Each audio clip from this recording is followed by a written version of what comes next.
Itu sebabnya Bapak Saudara Allah, tolong diingat kalimat ini. Orang yang mengenal Allah, hatinya tidak pernah kesepian. Orang yang mengenal Allah, hatinya tidak pernah kesepian. Bagi dia justru sepi itu nikmat. Bukankah orang yang sudah jatuh cinta selalu ingin berduaan dengan yang dicintainya? Betul? Maka seorang yang sudah kenal Allah dan sudah mengenal kebaikan-kebaikan Allah, dia jatuh cinta kepada Allah dan ingin selalu berdua dengan Allah. Itulah sebabnya juga kenapa ahli-ahli zikir itu senang menyendiri. Imam Sufyan Ats-Tsauri, Sufyan bin Uyainah selalu menangis setiap kali fajar terbit. Kenapa? Waktuku bermunajat, bercengkrama kepada Allah terganggu oleh kalian. Karena setiap ba'da subuh selalu orang ngaji hadis kepada beliau. Tapi kalau bukanlah karena hadis, beliau enggak terhibur juga. Akhirnya terhibur lagi dengan menyebut nama Rasulullah sallallahu alaihi wasallam.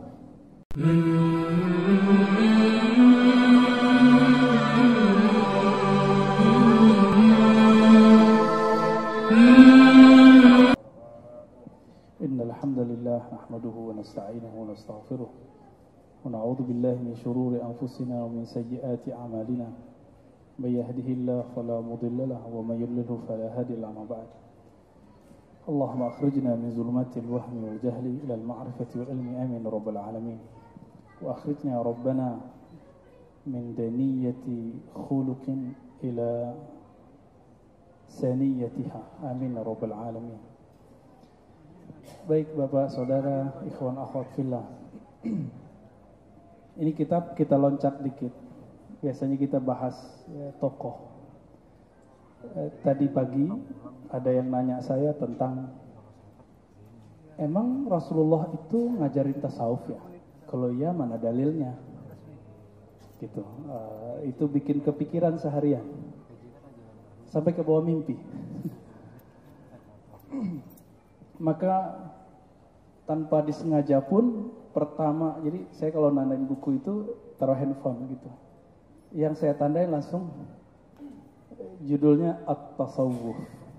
Jadi ini bab ke Ats-Tsalis wal Arba'un, bab 43. Orang Arab itu ngitungnya gampang, dari yang kecil dulu, Ats-Tsalis yang ketiga, wal Arba'un, dan setelah Arba'un 40, berarti 43.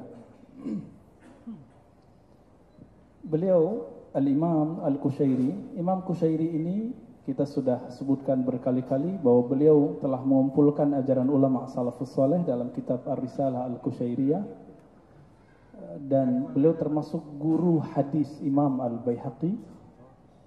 Bahkan bukan enggak ketemu, Imam Baihaqi enggak ketemu beliau, yang ketemu cuma anaknya. Jadi Imam Baihaqi belajar ke anaknya, anaknya belajar ke beliau. Artinya beliau ahli hadis. Orang itu kan mengira hadis itu tujuan tertinggi. Bukan, belajar hadis itu justru bukan untuk mencapai hadis.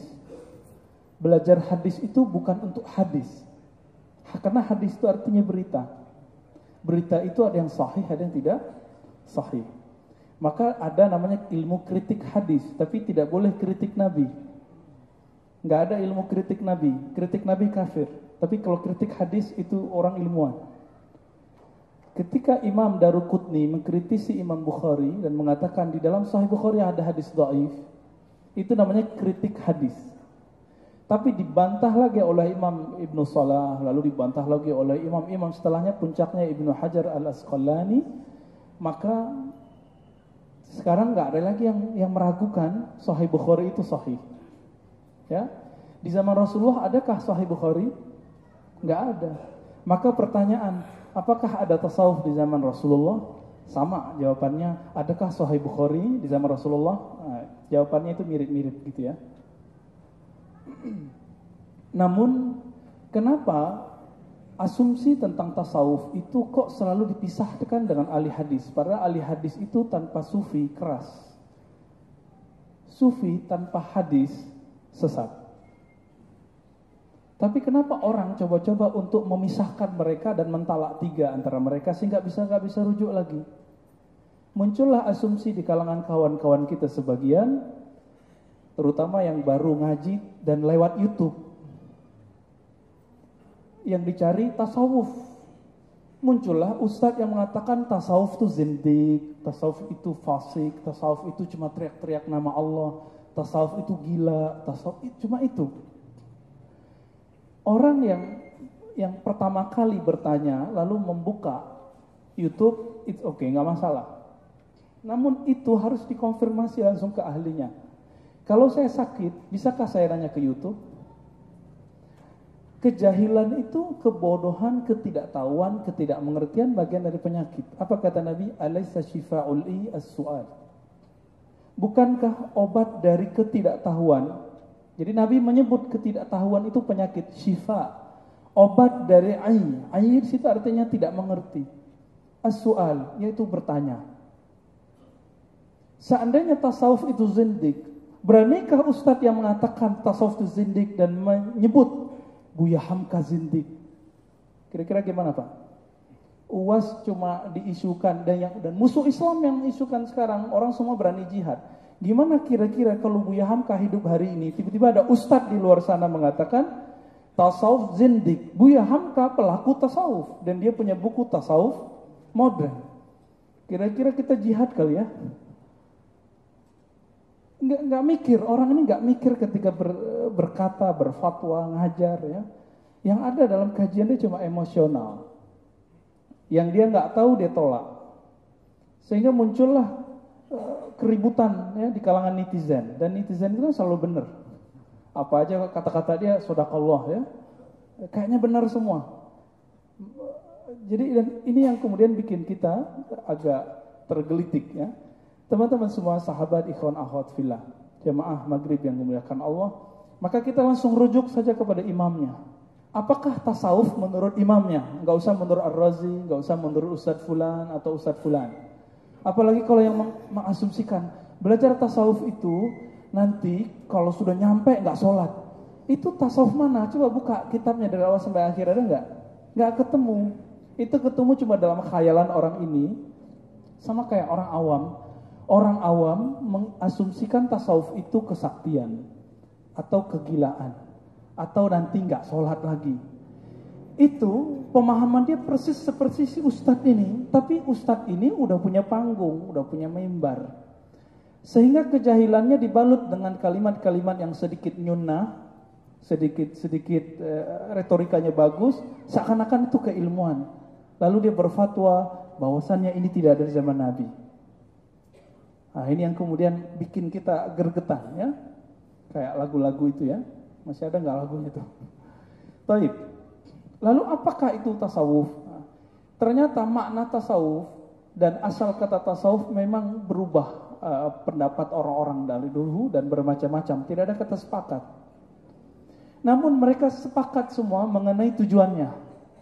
Setelah saya lihat lebih dari 200 sampai 1000 makna dari kata tasawuf. Tapi intinya cuma satu. Intinya cuma satu. Yang kita baca dalam hadis Imam Muslim, hadis pertama. Al-ihsan an ta'budallah ka'annaka tarah. Ihsan itu engkau berubudiyah seakan-akan engkau memandangnya. Jika tidak memandangnya, maka engkau merasa dipandangnya. Coba, antum udah ngerasain itu belum? Kalau belum, jangan tolak tasawuf, karena hanya ada di tasawuf itu. Wallahi, demi Allah, itu cuma ada di tasawuf. Orang belajar hadis, hadis itu berita, sama kayak baca berita. Bedanya, si pemberita itu orang soleh. Lalu kita doakan, sampai kepada Sayyidus Sholihin, sumber berita Nabi Muhammad SAW. Karena kita cinta, maka berita-berita itu masuk dalam pikiran. Teman-teman semua berita yang kita dengar itu akan jadi bahan obrolan kita tiap hari. Maka coba lihat temannya, makan siang, makan malam, apa yang dia obrolin lagi makan. Itu yang dibaca di waktu dia buka handphone. Kita nonton, itu yang apa yang masuk itu yang keluar. Persis seperti teko, apa yang dimasukkan maka itu yang keluar. Persis, nggak jauh beda. Maka jangan eman-eman, ini ruang di dalam tubuh ini jangan diisi yang nggak penting. Nanti keluarnya nggak penting. Tiba-tiba semua jadi pakar politik, giliran masalah UAS jadi pakar hadis semua. Tiba-tiba jadi pakar hadis Pak. Masalah hadis, malaikat masuk ke rumah yang Ada kalbun ya, anjing ataupun tamathil, patung dan lain-lainnya ya. Baik, kita coba lihat cek apa yang dimaksud tasawuf oleh ahli sufi. Apa kata beliau? Takallaman nas fi tasawuf, ma ma'na wa fi sufi manhu. Banyak orang berbicara tentang tasawuf. Apa itu tasawuf? Wa manhu, dan siapa pelaku sufi, pelaku tasawuf? Maka disebut sufi. Jadi ada mutasawwif, ada sufi, itu beda. Mutasawwif itu orang yang belagu kayak dia sufi. Berserban-serban sufi, kopiah-kopiah sufi, tasbih-tasbih sufi. Tapi dia sebenarnya enggak sufi. Dia sufulus. Suka fulus. Maka beliau menjawab, ya. Fa kullun abbara bima waqa'a lahu. Jadi kalimat ihsan tadi, ihsan? Ibadah seakan berdialog, ketemu Allah, memandang Allah. Jika tidak memandang Allah, maka merasa dipandang oleh Allah. Itu sama kayak orang ditanya, apa rasamu tentang cinta? Apa definisimu tentang cinta? Sampai sekarang ketemu gak definisi paten tentang cinta? Gak ada. Kita udah nanya sama psikolog, gak ketemu juga katanya. Ya, ketemu, apalagi ke setiap orang yang merasa jatuh cinta itu beda-beda. Sufi itu ibarat orang yang sedang jatuh cinta kepada Allah Ta'ala, maka definisinya beda-beda. Apa kata beliau? Fakullun abbara bima waqa'a lahu. Setiap pelaku ihsan, pelaku amal qalbu akan mengibaratkan, mengungkapkan tentang tasawuf definisi yang sesuai dengan apa yang dialami. Oleh sebab itu definisi tasawuf itu tidak satu. Definisinya bisa lebih dari 1000. Karena makomat yang Allah beri, tahapan-tahapan rohani yang Allah beri itu tidak terhingga. Contoh, apa itu khusyuk? Macam-macam kan jawabannya. Ada yang bilang khusyuk, kamu baca, kamu faham. Bagi saya itu belum khusyuk. Karena saya sudah mengerti bahasa Arab bertahun-tahun dan itu enggak khusyuk. Itu cuma menerjemah lagi sholat nggak khusyuk, Pak, capek, lelah sekali kepala kita menerjemah. Tapi kalau sudah cinta, lalu saya sholat yang 11 rakaat, 20 rakaat setiap Ramadan itu terasa sebentar. Maka ada orang mengatakan al-khusyu'u munajatun. Khusyuk itu kamu bermunajat kepada Allah. Lalu ada lagi teman mengatakan khusyuk itu sedikit sekali. Kamu ingat Allah saat tasyahud dan assalamualaikum. Dikit amat khusyuknya. Berarti dia cuma dapatnya segitu. Ada yang menerjemahkan khusyuk kalau sholat pakai baju koko. Ya, dulu saya masih ingat teman saya mengatakan kamu sholat khusyuk itu jangan pakai levis, jangan pakai kaos, pakainya pakai baju koko. Coba yang sudah sholat pakai baju koko khusyuk nggak? Nggak ngaruh. Pakaian ini nggak ngaruh. Satu kali Abu Hanifah radhiyallahu taala anhu wa rahimahullahu alaihi wafat tahun 150 Hijriah. Beliau lagi ngajian begini, dulu kan enggak ada kursi. Kakinya kram. Apa kata beliau? Wahai murid-muridku, izinkan aku meluruskan kakiku. Semuanya, oh ya pantas gurunya diizinkan. Tiba-tiba ada orang berserban bagus, gamisnya keren, jubahnya luar biasa, masuk. Abu Hanifah kira ini kayaknya orang alim nih, tapi kok enggak ada di sini. Akhirnya Abu Hanifah yang tadi kesakitan kakinya, beliau melipat kakinya dan bersila seperti biasa. Menghormati, jangan-jangan ini orang alim. Karena pakaian yang dia pakai, pakaian ahli hadis. Selesai kajian, tanya jawab. Mulailah orang itu bertanya. Ternyata pakaian gak jaminan orang itu cerdas. Apa pertanyaan dia? Pertanyaannya awalnya masih serius. Ya Abu Hanifah, mata yuftirus sha'im? Hei Abu Hanifah, kapan seseorang itu boleh berbuka? Karena Abu Hanifah masih menakar-nakar, mengira-ngira ini orang nguji atau apa. Maka beliau jawab dengan detail. Idza gharabatis syams fa'alaihi bil iftar.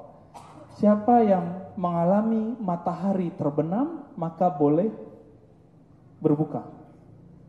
Nah, itu pertanyaannya masih oke. Tapi pertanyaan kedua, Abu Hanifah mulai senyum. Apa pertanyaannya? Ya Abu Hanifah, kaifa idza lam taghrub asy-syams? Kayaknya fasih nggak tuh bahasa Arabnya? Paham nggak? Apa kali terjemahannya? Hei Abu Hanifah, bagaimana jika matahari tidak pernah terbenam? Abu Hanifah langsung selonjorin kakinya. Orang bodoh tuh. Orang bodoh pakaian alim. Langsung beliau nggak ngomong, nggak bilang ente bodoh. Jadi ketika kita tahu ada orang bodoh, kita nggak perlu bilang ente bodoh. Ketika kita tahu orang itu sesat, ahli bid'ah, kita juga nggak perlu mengatakan ente ahli bid'ah, ente sesat, itu nggak perlu. Cukup dimaklumi. Apa kata Allah? Fa'arid anil jahilin. Maka berpalinglah dari orang-orang yang jahil, yang tidak mengerti. Jangan dibahasakan. Nanti orang mengerti sendiri. Oleh karena itu diriwayatkan dari Ali bin Abi Thalib radhiyallahu taala anhu, apa kata beliau? Manusia itu kayak punya mutiara. Punya simpanan di dalam dirinya. Miftahuha al-kalam. Kapan diketahui nilai dari apa yang dia simpan? Jika dia berbicara. Jadi teman-teman semua, saya sudah ukur orang-orang yang di YouTube, yang di kajian-kajian offline, ketika dia berbicara satu ilmu sesukanya, kita sudah langsung ukur, oh berarti dia bacaannya belum oke. Ngaku Ustadz Sunnah, tapi bilang tidak ada sufi di zaman salaf. Berarti Sahih Bukhari belum khatam. Karena Imam Bukhari belajar ke seorang sufi juga. Siapa imam yang kelima dalam kitab hadis? Namanya Imam An-Nasai. Imam Nasai ini dalam kritik hadis lebih kencang dari Imam Bukhari. Tapi dalam kualitas hadis lebih kuat Imam Bukhari. Namanya Imam An-Nasai, wafat tahun 303 Hijriah. Tahun berapa wafatnya? Tapi umurnya panjang ya, masih ketemu Imam Bukhari. Beliau belajar kepada seorang sufi dan ditulis namanya dalam kitab Sunan An-Nasai, namanya Yahya ibn Yahya As-Sufi. Yahya ibn Yahya As-Sufi, silakan dilihat. Kalau nggak percaya silakan dilihat. Dan itu ulama salafus saleh. Lalu bagaimana dengan orang yang mengatakan tidak ada sufi di zaman salaf? Atau yang nukil perkataan Imam Syafi'i, jika kamu ingin bertanya kepada orang bodoh, maka bertanyalah ke sufi. Itu bukan sufi, tapi mutasawwif. Bedakan sufi dengan mutasawwif. Sufi, orang yang betul-betul kalbunya bening, lahir batin. Kalau mutasawwif, kayak tadi, berpakaian pakaian soleh, tapi kalbunya belum soleh. Maka ini rumus. Fakullun abbara bima waqa'a lahu. Setiap kelompok, setiap orang mengibaratkan, mendefinisikan sesuai dengan apa yang dia rasakan. Wastiqsa'u jami'i yukhrijuna 'anil maqsud minal ijaz. Terus kemudian beliau memberikan pendapat Imam Al-Jariri ya. Apa kata beliau? At-tasawuf dukhul fi kulli khuluqin saniyyin. Maka jangan-jangan di depan saya sudah banyak yang sufi. Sufi itu apa? Tasawuf itu apa? Setiap tindakan masuk dari akhlak yang buruk masuk ke akhlak yang baik. Saniyin, akhlak yang lurus, yang luhur, ya, yang bagus. Nyapa orang bagus nggak? Bagus. Suka kasih senyum ke orang bagus. Suka bantu orang bagus. Itu sudah sufi. Itu sudah sufi. Kita ngobrol sama orang, kita perhatikan dia, itu sudah disebut akhlak sufi. Sederhana toh? Sangat sederhana. Maka sufi itu ciri-cirinya cuma satu, al-akhlaq al-karimah, akhlak yang terpuji. Cuma itu aja. Jadi belum tentu pengamal tarekat itu sufi. Karena banyak pengamal tarekat sekarang itu kayak institusi dan merasa tarekatnya paling benar. Itu belum tentu dia sufi. Siapa tahu tadi sufu ya. Namun biasanya kalau sudah bertarekah, akhlaknya tambah bagus seharusnya, ya, idealnya, gitu ya. Maka dikatakan di situ wal khuruj min kulli khuluqin dani, masuk ke akhlak yang mulia, keluar dari akhlak yang hina. Akhlak itu terbagi dua, akhlak kepada Khalik dan kepada makhluk. Kepada makhluk dibagi tiga, akhlak kepada diri sendiri, kepada sesama manusia, dan kepada semua makhluk Allah selain manusia. Bisa hewan, bisa. Nah, makanya Nabi SAW berakhlak ke semut. Semut nggak berani dibunuh sama Nabi. Ini yang sembarangan bunuh-bunuh semut. Kecuali semutnya udah ganggu. Jadi ada akhlaknya. Sederhana kan yang disebut sufi. Tapi sekarang kayaknya jadi ejekan. Sufi ente. Kayaknya ejekan. Dan itu ejekan terhadap pokok agama. Karena salah satu pokok agama itu, jadi agama itu ada 3, kita sudah bahas. Ahli fikih, faqih, ahli kalam, ahli tauhid, muwahhid, ahli bisa kita sebut juga dengan ilmu teologi, ilmu usuluddin, usuliyun, dan kemudian ahli ihsan yang kita sebut ahli sufi. Mengejek mereka sama dengan mengejek agama. Ya. Jadi nggak boleh ngejek orang sufi. Sufi ente, maksudnya untuk ngejek dia nggak boleh, ya. Suatu kali Imam Salafus Saleh, Imam Junaid, yang diperkirakan wafatnya 297 atau 298. Sufi enggak? Sufi. Salaf enggak? Salaf 200. Ya, Imam Salaf nih ngomong nih. Dan Imam Junaid disepakati kewaliannya baik oleh anti tasawuf ataupun pro tasawuf. Siapa yang anti tasawuf? Kayaknya baru-baru ini ya. Imam Ibnu Taimiyah tidak pernah anti tasawuf. Tapi beliau punya manhaj memilah-milah, ada tasawuf yang positif, ada tasawuf yang negatif. Itu Ibnu Taimiyah, Imam Salafi. Maka tasawuf beliau dikembangkan oleh murid terbaiknya Ibnu Qayyim, dan beliau melahirkan karya-karya tasawuf yang siapapun yang mengkaji Imam Salafi pasti faham maksud saya. Imam Ibnu Taimiyah punya 2 jilid tentang tasawuf dalam Majmu' Fatawa. Imam Ibnu Qayyim punya berjilid-jilid. Madarijus Salikin itu 2 jilid besar. Ada Iddatus Sabr 1 jilid.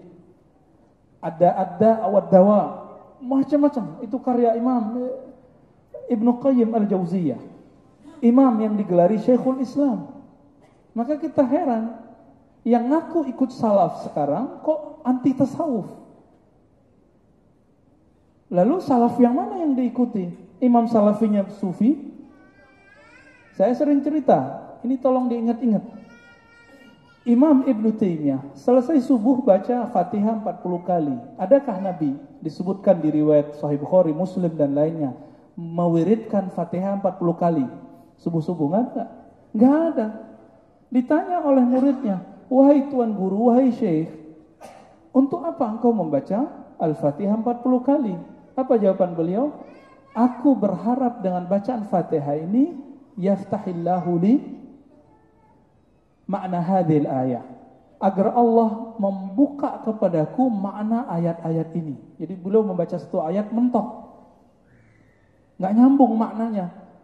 Padahal imam. Jadi gurunya sudah meninggal. Gimana caranya? Udah mengadu kepada sang maha guru Allah Ta'ala. Nah itu hebatnya ulama. Jadi ulama itu nggak pernah itu stres, itu nggak pernah. Nggak pernah ulama itu suntuk. Dan nggak pernah ulama itu mentok, itu nggak ada. Ulama itu ketika mentok masih ada yang maha di atasnya, Allah Ta'ala. Jadi guru meninggal, guru hidup itu sama aja bagi orang yang alim. Itu sebabnya Bapak Saudara Allah, tolong diingat kalimat ini. Orang yang mengenal Allah hatinya tidak pernah kesepian. Orang yang mengenal Allah hatinya tidak pernah kesepian.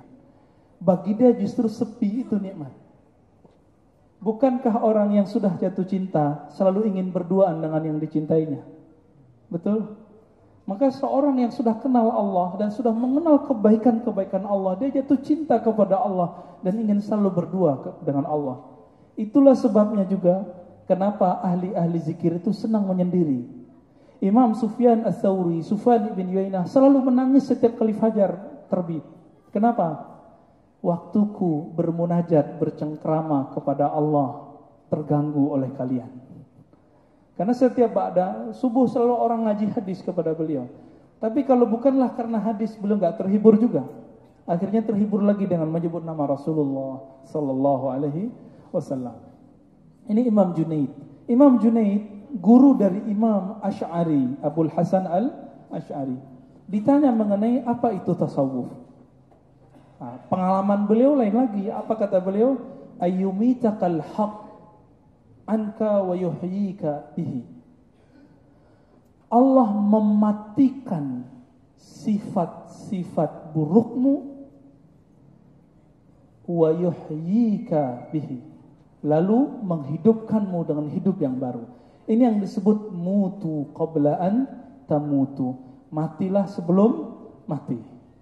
Itu bukan hadis Nabi, itu perkataan Umar bin Al-Khattab yang mengatakan, ini ada dalam Sunan Tirmizi, saya ingat mutu qabla an tamutu, maksudnya ingatlah kematian sebelum benar-benar mati.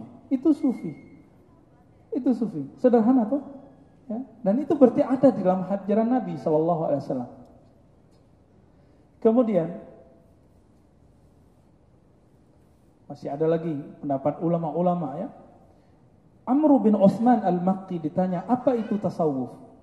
Apa jawaban beliau? Ayyakuna al-'abdu fi kulli waqtin mimma huwa aula bihi fil waqt. Bahwa seorang hamba Allah fi kulli waqtin, setiap saat, bima huwa aula bihi fil waqt, selalu berusaha melakukan hal yang terbaik dari sebelum-sebelumnya, dari waktu-waktu sebelumnya. Itu sufi. Berarti sufi itu enggak pemalas. Enggak ada pemalas. Sufi itu ada yang pedagang. Siapa itu? Gurunya Imam Junaid, namanya Syarif Sakti. Dia punya toko. Punya toko, Pak. Seandainya Syarif Sakti hidup hari ini, dia mungkin punya toko online. Mungkin dia punya toko di Tokopedia itu ya. Itu Imam Syarif Sakti. Dan saya sering cerita, Syarif Sakti tokonya selamat ketika semua toko terbakar. Dilaporkan, jadi dulu lagi zikir, lagi ngajar orang, terus ada orang mengatakan, wahai Tuan Guru Syarif Sakti, ada kabar buruk. Apa kabar buruknya? Pasar terbakar, tapi tokomu selamat. Apa kata dia? Alhamdulillah. Itu benar gak sikapnya? Benar ya? Iya benar ya. Apa kata Imam Syarif Sakti? Inni la astaghfirullah, sungguh aku beristighfar kepada Allah mundu arba'ina sanah, sejak 40 tahun yang lalu, min ajli qauli alhamdulillah, karena aku pernah bersyukur kepada Allah saat semua orang dapat musibah, aku mengatakan alhamdulillah. Itu sufi, sufi level tinggi. Jadi dia merasa, kenapa aku individual ya? Merasa senang ketika selamat, yang lain gak selamat. Itu gak sufi, itu sufu. Dan beliau mengistighfarkan. Maka istighfar level ini bukan istighfar dari dosa fisik, tapi dosa batin. Istighfar dosa sosial. Apakah kita sudah istighfar dari dosa sosial, dosa akhlak, dosa nyakitin orang? Beliau gak nyakitin orang, tapi kalimatnya itu kalau terdengar oleh orang-orang yang terbakar tokonya, kira-kira gimana? Alhamdulillah tokoku gak kebakar, toko dia kebakar. Gimana perasaan orang itu? Masya Allah ya. Berarti orang-orang yang seperti itu individualis, ingin menang sendiri. Nah, ini yang disebut sufi, teman-teman ya. Jadi bukan sufi itu bukan yang nggak ngomong-ngomong sendiri gitu, bukan, itu bukan sufi. Kemana rambutnya panjang, ya kalau mau rambut panjang itu urusan antum itu ya. Rambut panjang itu ada hadisnya, tapi nggak panjang-panjang amat. Ya ini kan sekarang lagi tren nih kiai rambut-rambut panjang. Ada hadisnya, tapi nggak panjang-panjang amat. Nutupin sampai ke leher itu ada. Insya Allah sekali seumur hidup nanti saya amalkan hadis itu. Ya. Tapi sekarang belum pas, masih ngajar di kampus. Nanti ditiru sama mahasiswa kita. Baik.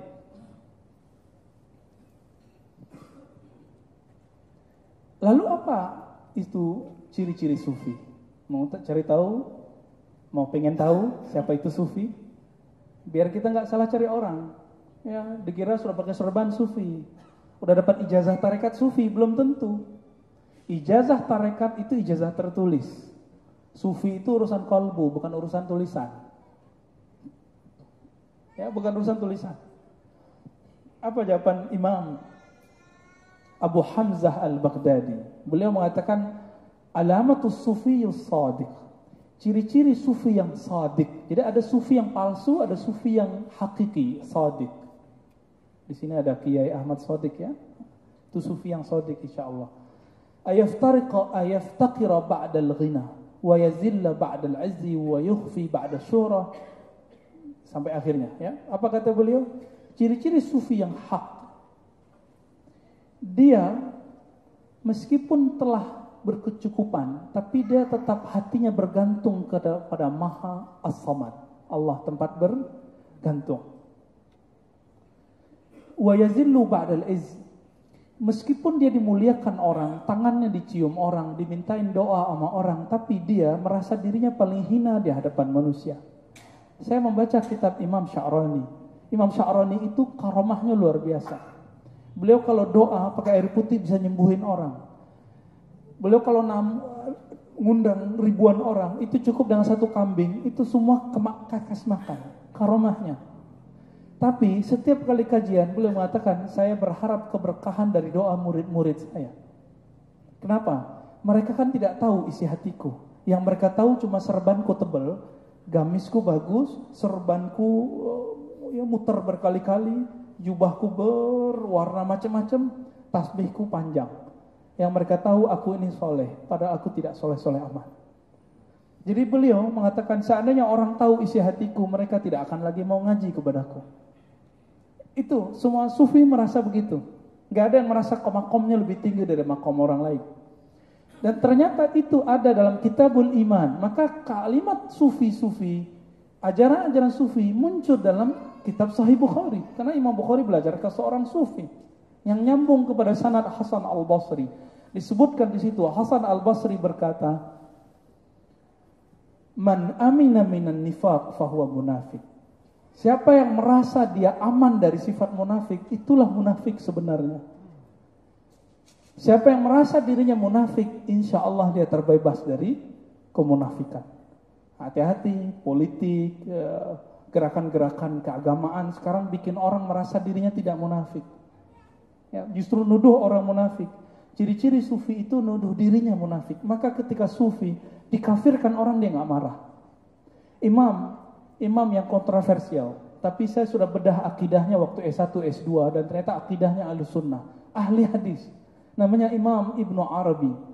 Yang orang yang tidak kenal beliau mengatakan beliau ini kafir. Bahkan siapa yang syak terhadap kekufurannya maka kafir. Ada yang mengatakan begitu.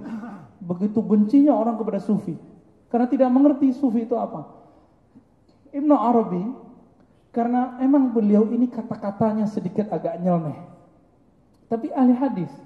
Beliau meriwayatkan hadis sendiri sampai ke Rasulullah, dari fulan sampai ke Nabi sallallahu alaihi wasallam. Ada seorang khatib setiap hari juga ahli hadis sama dengan beliau mengkafirkan dia setiap ba'da salat 7 marrat, 7 kali, dan dijadikan wirid. Jadi wiridnya bukan subhanallah. Selesai assalamualaikum, apa kata dia? Asyhadu anna Ibn Arabi kafir sampai 7 kali. Dan dia merasa nyaman dengan itu. Tapi tidak sampai 7 hari orang itu mati mendadak.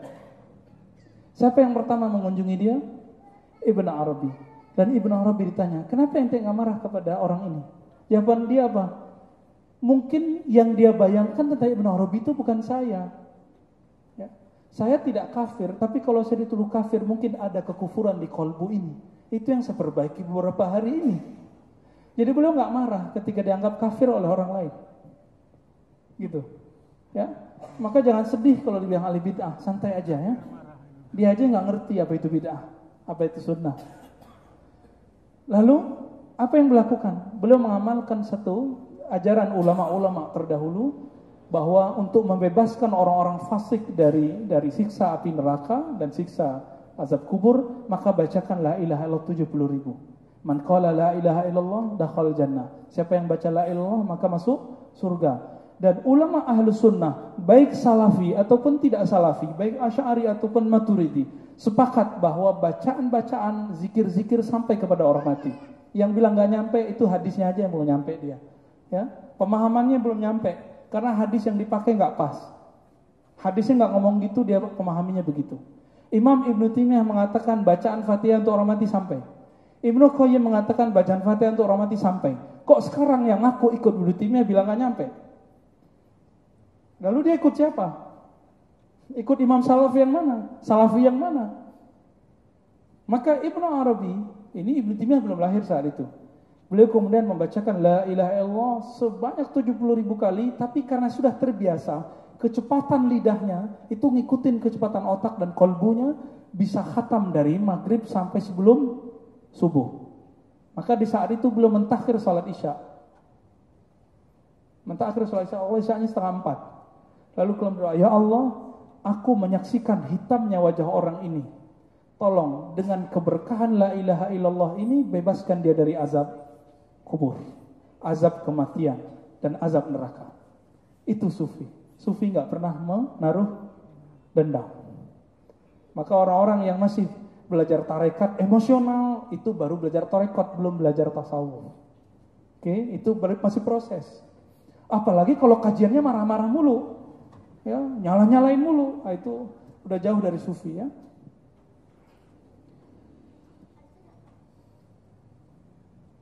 Dan sufi itu yukhfi ba'da syuhrah.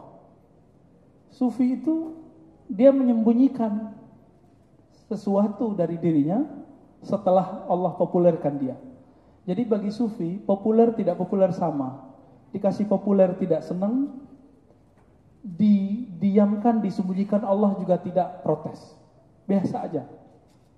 Maka ciri-ciri sufi itu dikritik, dicaci maki kayak tadi, dia stabil. Emosional ada, tapi tidak sampai mengutuk. Ya, tidak sampai kemudian frontal, ya, mengatakan kafir, bid'ah, enggak sampai. Ya. Dan saya belum sampai ke makom itu. Ya, yang sampai ke makom itu ya imam-imam ini. Nah, kita masih jauh. Semoga kita sampai ke sana ya. Nanti coba aja cek pulang ke rumah, terus istrinya agak ngambek-ngambek dikit, nah, jawabnya gimana ya? Ketemu temannya, ngomongnya agak baikan, atau ngomongnya agak keras ya. Ketika ada orang mengkritik lalu balasnya gimana, nanti kita coba lihat. Nah ini masih banyak nih ya, definisi sufi.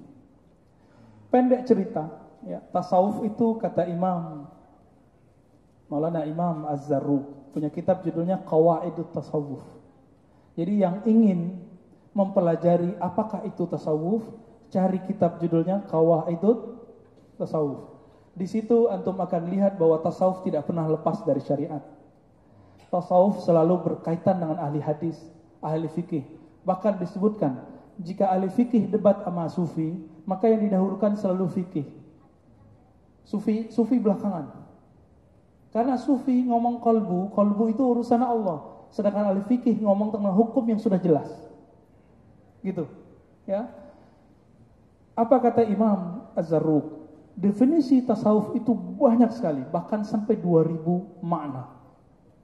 2000 makna itu menunjukkan bahwa ulama salaf dulu jika dikumpulkan pengalamannya 2000-an tentang tasawuf. Tapi intinya cuma satu. Yang kita baca dalam awal iftitah. Wajjahtu wajhiya lilladzi fataras samawati wal ard, dan ujungnya inna salati wa nusuki wa mahyaya wa mati lillahi rabbil alamin. Kalau itu tasawuf, adakah yang perlu menentangnya? Wajjahtu wajhiya ya Rabb. Jadi ketika kita takbir, kenapa antum enggak khusyuk? Karena ketika baca iftitah tidak memaknai dan tidak merasakan, enggak cukup menerjemah. Wajjahtu wajhiya, aku hadapkan jiwaku, qalbuku, pikiranku, tubuhku kepada pencipta langit dan bumi. Siapa itu? Allah. Hadap itu di depan atau jauh? Maka Nabi mengatakan, jika kamu sholat jangan meludah ke depan. Kenapa? Allah ada di depanmu. Dalam bab ini, Allah boleh diimajinasikan betul-betul di depan. Tapi bukan berarti Allah menempati ruang depan. Karena Allah bukan benda. Ya, kita sudah bahas di waktu yang lain, nanti kita bahas lagi. Allah itu kalau disebut di atas aras, bukan berarti menempat di aras. Jika turun, bukan berarti pindah. Kalau kita kan dari atas ke bawah, turun. Allah itu bukan benda, maka tidak ada gerakan. Karena dia maha sempurna. Yang bergerak, bertempat itu tidak sempurna. Nah, teman-teman semua ikhwan akhwat fillah jamaah maghrib yang dimuliakan Allah. Jadi kata beliau, tasawuf itu adalah qalbumu menghadap kepada Allah. Maka sejauh mana qalbu ini menghadap kepada Allah dalam zikir, dalam luar zikir, dalam sholat di luar sholat, dalam bekerja di luar bekerja, dalam berumah tangga di luar rumah tangga. Kalbunya connect kepada Allah, itu sufi. Sudah begitu belum? Maka mohon maaf, orang yang menikah lalu baca doa sebelum menggauli pasangannya itu sufi. Karena kalbunya nyambung. Orang yang makan minum lalu baca bismillah itu sudah sufi, walaupun dia membid'ahkan tasawuf. Sederhana. Ketika keluar rumah, kaki saya keluar kaki kanan, lalu mengatakan ya Rabb, bismillahi tawakkaltu 'alallah. Ya Allah, aku berserah diri kepada Engkau. Itulah sufi. Jadi setiap aktivitas kalbu yang nyambung kepada Allah, itulah tasawuf, enggak lebih. Namun, jika memang tidak suka dengan istilah tasawuf, silakan ganti istilahnya kalau mau. Tapi saya enggak mau ganti. Karena istilah ini sudah paten di kalangan ulama salaf. Mau ganti sekarang istilahnya apa? Tazkiyatun nafs. Ya, tazkiyatun nufus. Di Quran tazkiyatun nufus ada dua maknanya, ada yang positif, ada yang negatif. Qad aflaha man zakkaha, itu oke, yang positifnya.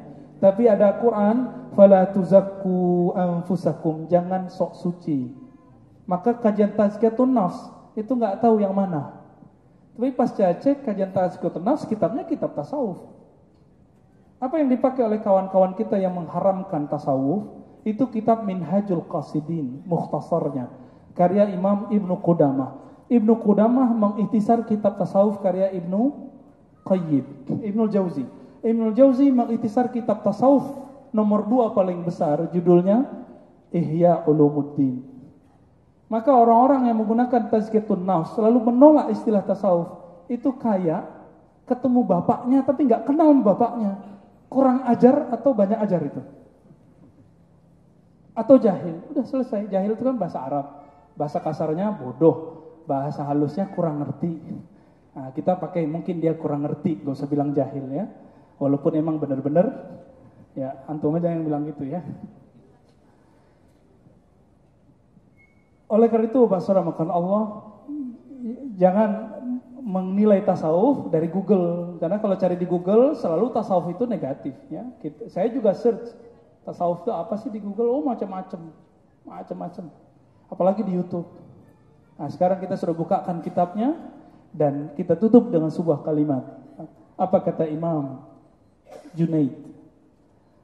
Ilmuna, yaitu ilmu tasawuf, musyayyadun, di riwayat lain muqayyadun. Saya pakai yang pertama, musyayyadun bil kitabi was sunnah. Ilmu kita, ilmu tasawuf berpegang erat, berkaitan erat dengan kitab dan sunnah. Masalahnya pemahaman orang terhadap kitab dan sunnah ini beragam. Ada yang full, ada yang kurang full. Sehingga saya misalnya kurang paham. Saya kira orang yang di luar sana yang beda faham sama saya kira dia ahli bid'ah, padahal belum tentu. Siapa tahu dia yang ahli sunnahnya. Ya. Jadi beliau mengatakan tasawuf itu selalu berkaitan dengan kitab dan sunnah. Coba tanya Ustadz Ahmad Shadiq ya, pasti penjelasannya sama. Siapa lagi yang ngajar tazkiyatun nas tasawuf di sini? Siapa lagi Pak Bambang? Itu aja ya, Ahmad Shadiq dan lain-lain. Atau tanya ke guru besar kita. Ya Allah yahfaz Said Agil Munawwar, bukan Said Agil Siraj ya. Said Agil Munawwar. Jawabannya sama. Siapa lagi? Habib Omar. Siapa? Ya Habib Omar di sini ada ya. Atau tanya ke ahli tafsir, Ustadz Ali Nurdin, Ustadz Mukhlis. Ustadz siapa lagi? Yang ahli terjemah itu Ustadz senior saya, Syarif Hidayatullah. Semuanya akan menjawab seperti yang kita jelaskan. Coba cek sesekali ya, kalau nggak percaya. Dan mereka menolak kajian-kajian tasawuf yang bersifat kebatinan atau kesaktian. Maka Bapak Saudara makan Allah, mari berpikir positif dan objektif. Tanya kepada ahlinya, semoga Allah melapangkan dada kita dan meluruskan kalbu kita. Wassallallahu ala nabiyina Muhammad. Assalamualaikum warahmatullahi wabarakatuh.